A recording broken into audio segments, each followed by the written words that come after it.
For the first time in Asia, connect your landphone and smartphone through SLT Wi-Fi with the SLT Voice app.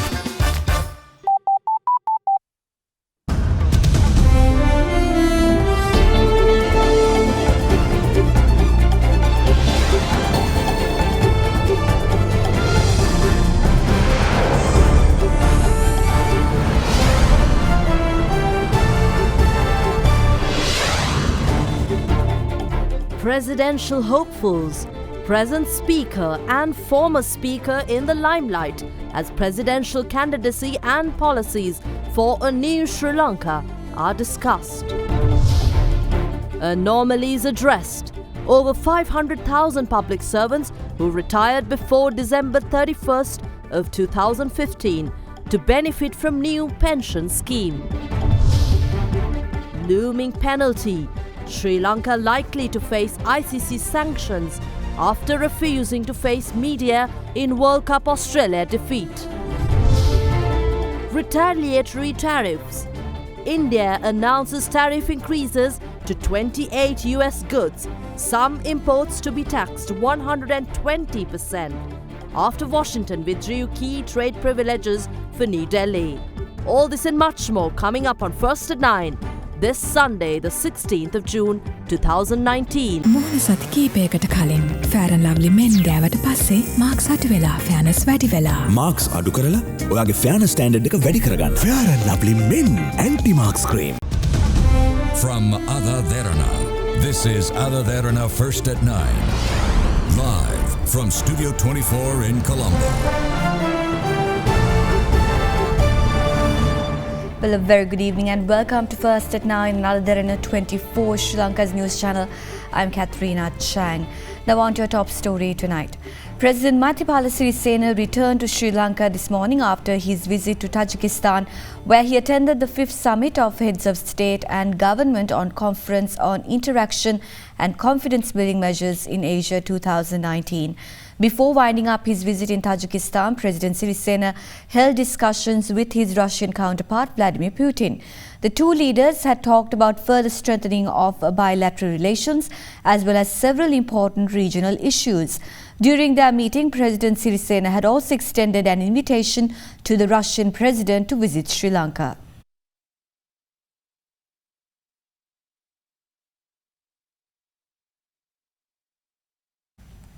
Chief Prelate of the Askiri chapter, Most Venerable Varakaguda Sri Gnana Ratanathera, expressed his content over suggestions that former Speaker Chamal Rajapaksa will be contesting in the upcoming presidential election, representing the opposition.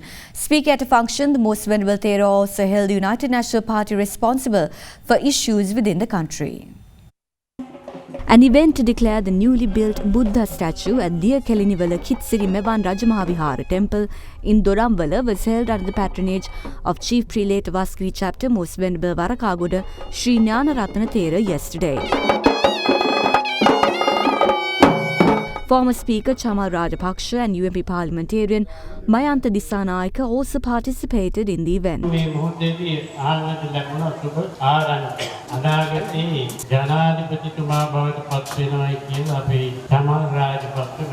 ඒක අපි දැනගෙන ඉඳින අපි බොහොම සතුටු වෙනවා. ගාමිණී දිසානායක මැතිතුමාගේ කාලෙන් පස්සේ ඉන් මෙහා ඇතිවෙච්ච සත්‍යාධිපත්‍ය වාහනකයෝ මේ රටට ජනතාවට ආදරේ නැහැ කියන එක අපි ප්‍රසිද්ධිය කියනවා. කිසි බයක් නැහැ, නිර්භයව කියනවා අපිට නැති වෙන්න දෙයක්වත් නැහැ. ඊයේ පෙරේදා ආපු මම නම කියන්නේ දේශපාලකයෙකුට මම සඳහන් කළා.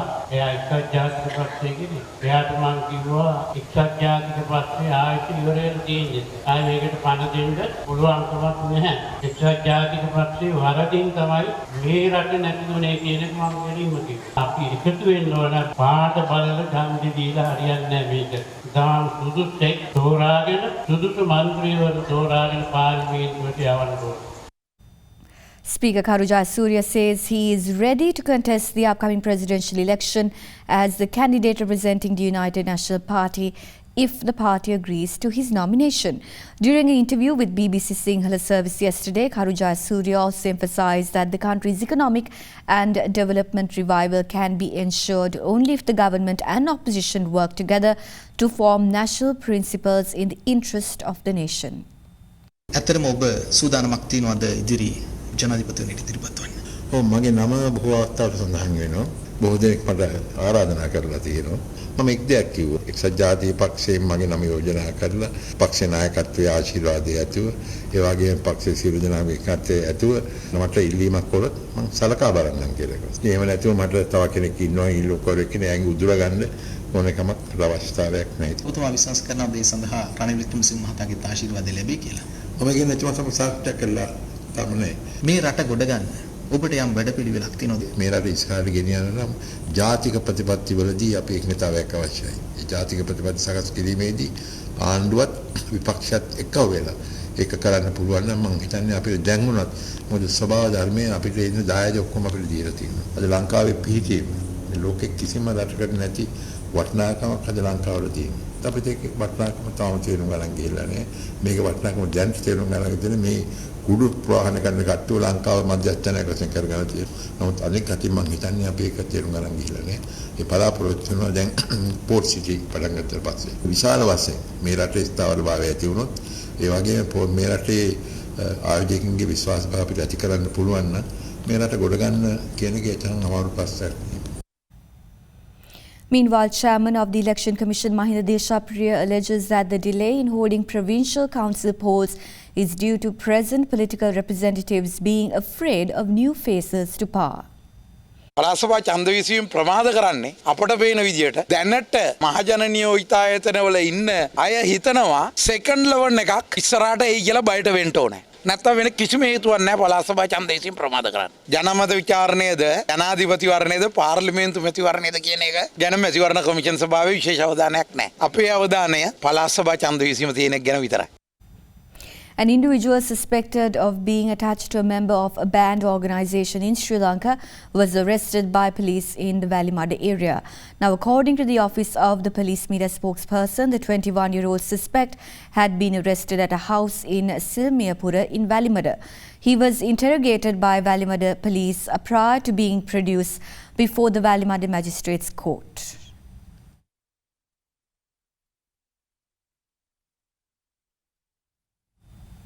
Meanwhile, the Asian Development Bank has approved a proposal to conduct a feasibility study and survey on liquefied natural gas power generation in Sri Lanka to diversify the energy sector. Now, this is in line with government's key development priority to diversify existing power generation mix to include cleaner energy resources and actions for climate change mitigation. The proposed feasibility study is aimed at identifying optimal LNG facility for Sri Lanka, land-based LNG terminal or floating storage and regasification unit, as well as the most suitable location for the development of new LNG fire power plants. This will also include a detailed study on the demand for natural gas in Sri Lanka, global LNG market, LNG pricing and contracts, and possibility of supplying LNG to regional markets. The CEB has already carried out a preliminary feasibility study with ADB support on exploring the possibility of LNG for Colombo-based power plants.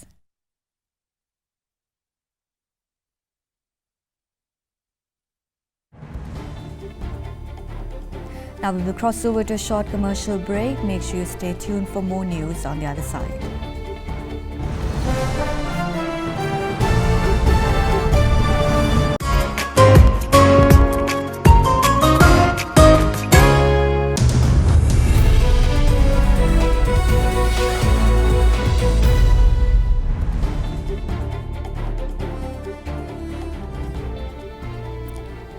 Now on to one of our headline-making news. India will impose higher retaliatory tariffs on 28 US products, including almonds, apples and walnuts, starting today, following Washington's withdrawal of key trade privileges for New Delhi. According to the new tariffs, import duty on walnuts has been increased to 120% from 30%, and on chickpeas and lentils, it has been raised to 70% from 30% at present. The new duties take effect from Sunday, a government notification said, in the latest trade row since US Presidential Donald Trump took office in 2017, vowing to act against countries with which Washington has a large trade deficit. From June 5th, President Trump scrapped trade privileges under the generalized system of preferences for India, the biggest beneficiary of a scheme that allowed duty-free exports of up to $5.6 billion US. India termed the decision unfortunate and vowed to uphold its national interests. The trade row is likely to be taken up when Indian Prime Minister Narendra Modi meets US President Donald Trump on the sidelines of a G20 summit in Japan on June 28th and 29th. US Secretary of State Mike Pompeo will also travel to India as part of his trip in Asia, including Sri Lanka from June 24th to the 30th, where the topic is expected to be taken up.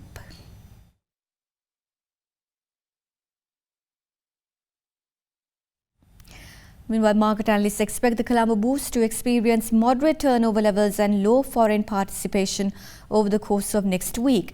At the close of the trading week on Friday, Colombo equities snapped a 5-day rally, slipping from a near 6-week high, with foreign fund outflows from equities continuing amid the rupee falling on persistent importer dollar demand. The year-to-date net foreign outflow is at 5.91 billion rupees. We now have Hiruni Pereira with the market forecast. The secondary government security market witnessed a dull sentiment throughout the week. We expect this to continue for next week. We expect the trend to continue with the low levels of foreign activities. Equity market, local buying interest and the turnover levels are likely to remain moderate. The retail investors are looking out for the proper direction in the index. We expect overall market remain moderate on a thin volume, while some participation from the high net worth and institutional investors is anticipated. The Ministry of Finance announced today that the 2019 budget proposal to address pensioners' salary anomalies will be implemented effective from next month, thereby benefiting over 500,000 public servants who retired before December 31st, 2015. The monthly salary of the public servants who retired before December 31st, 2015 will be increased by a minimum of 2,800 rupees and a maximum of 20,000 rupees. In a statement, the Ministry of Finance said pensions of 500,000 ex-public servants who retired before the 31st of December 2015 will be increased by a minimum of 2,800 rupees and a maximum of 20,000 rupees with effect from the 1st of July. These pensioners will receive the monetary benefit based on the removal of the anomaly that existed in their pensions. Salary anomalies were created as a result of considering those who retired before December 31st, 2015 and others who retired thereafter under two different circulars. Pensions were paid to the public servants who retired before the 31st of December 2015 under Circular 5 of 2015, and their counterparts who retired thereafter were paid pensions under Circular 3 of 2016. The Ministry of Finance went on to say that salary amendments are made systematically until 2020 for pensioners coming under Circular 3 of 2016, and their basic salary will be increased by 107% in 2020 when compared with that of 2016. Therefore, the salary for retired KKS Grade 1 who retired prior to the 31st of December 2015 will be increased by 2,800 rupees, while the salary of a retired police sergeant will be increased by 4,200 rupees. The salary of a retired management assistant grade 1 has been increased by 5,200 rupees, and pensions of teachers in grade 1 service and retired nursing officers will be increased by 9,200 rupees and 7,100 rupees respectively. A retired senior executive officer will have an increase of 16,000 rupees under the proposed new pension scheme. Salaries of a ministry secretary who retired prior to 31st of December 2015 will be increased by 20,000 rupees. Furthermore, the cost of living allowance of 3,525 rupees paid at present will be continued to all pensioners. Cornel Pereira, an active Sri Lanka entrepreneur from 1977 to 1994 who contributed to Sri Lanka's open economy, is insistent that today's leaders must keep moving forward with the fundamental setup of the open economy to revive the country's development process. Speaking exclusively to First at 9, Pereira also highlighted that despite a heavy blow to the economy in the aftermath of Easter Sunday attacks, tourist arrivals are increasing and that leaders must focus on the tourist sector as a result. We suffered through some outside issue that came here for a short while, but our armed forces and authorities, by and large, except for 10%, have performed so well. We have contained that completely, I would say, almost completely. Now there's inquiries going, and then we are finding out how they had planned and planted these things. But people are not interested in this. They are looking forward. And the tourists are now beginning to come. They are beginning to come, they're happy to come. But today they find this country, there is no governance. The economy for Club 225 is doing well, every day improving. But for the people who are having such a hard time day-to-day life, there is no hope. The people who are at the helm of governance are having problems between themselves. So now we have come down to no governance. The people involved in tourism business are so desperate. They are doing their best. They expect some assistance from the government, very rightfully. They need some reprieve, some writing off and so on. But the government is not focused on that at the moment. They're focused on survival of Club 225. In a business organization, father, son, they can all be there. But our Club 225 is functioning the same way as a business family. For the economy to move forward, there must be signs that the government is helping the suffering industries, the suffering economy. The model economy is the open market economy. We must push that forward. And that's the one that was created by President Jayawardena at that time, because every other system was a total failure. And he opened up the economy in 1978 along with the presidential system, which was necessary at that time. And it took us from where we were to a very high standard. We have all the economic measures spelled out what to do, but it has to be governed. That's what is not happening at the moment. Economy will move forward. People are motivated. People are keen.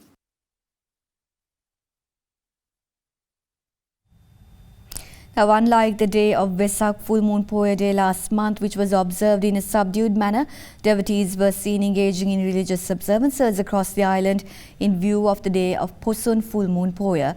In Anuradhapura, measures were taken in place at the Jashri Mahabodhi to beef up security for devotees. AdaDerana's Posun Poya program, Derana Abhivandana, was also held at the vicinity of Ruwan Say in Anuradhapura at 5 a.m. today. AdaDerana also organised a dedicated zone centering the Sandhiru Saya, Sri Sarananda Vihara, Vajra Ashramaya and Jayanti Vihara in Anuradhapura. Meanwhile, AdaDerana presented scholarships to novice monks at the Ruwan Saya temple. Carried out for the 9th consecutive time, this initiative was also supported by Dali Butler and Company. Furthermore, according to the Public Health Inspectors Association, over 7,500 dansas were organised across the island in view of Posun Poya. The Indian High Commissioner organised the second round of a 4-day pilgrimage of Bodh Gaya for 160 Sri Lankan Army personnel and their families yesterday. This year's pilgrimage also included a reciprocal visit by 160 Indian Armed Forces personnel and their families to Sri Lanka. During the pilgrimage, which ends on the 18th of June, the Sri Lanka Armed Forces personnel and their families will visit the sacred Mahabodhi temple, the 80-foot statue of Lord Buddha, Rajgir and Nalanda Museum. The Indians, meanwhile, will visit important places in Sri Lanka, including the temple of the Sacred Tooth relic in Kandy. The pilgrimage exchange began last year, following discussions between the two countries towards increasing interaction between armed forces personnel of neighbouring nations.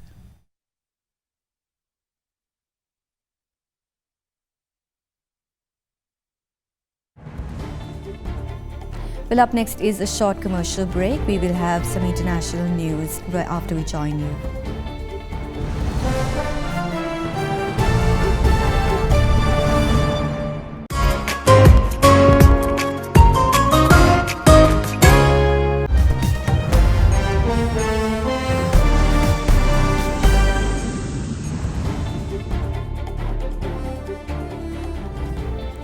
Welcome back to the news.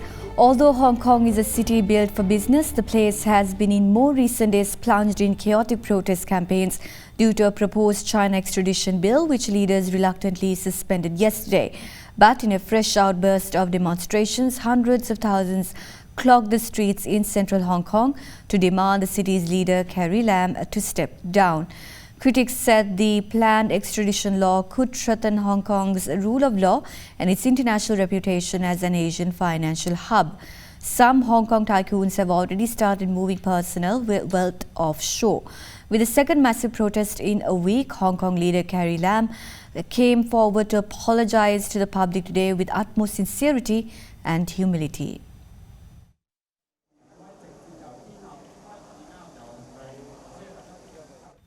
The two oil tankers crippled in attacks in the Gulf of Oman last week that Washington and Riyadh have blamed on Iran are being assessed off the coast of the United Arab Emirates before their cargoes are unloaded.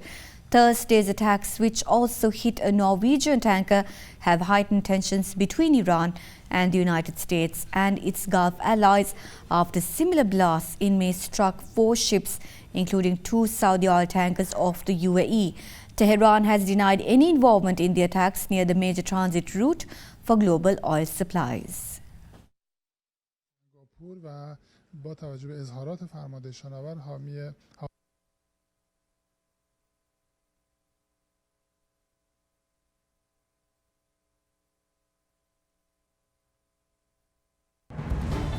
And with that, we conclude this edition of First at 9. Thank you for joining us and have a pleasant evening.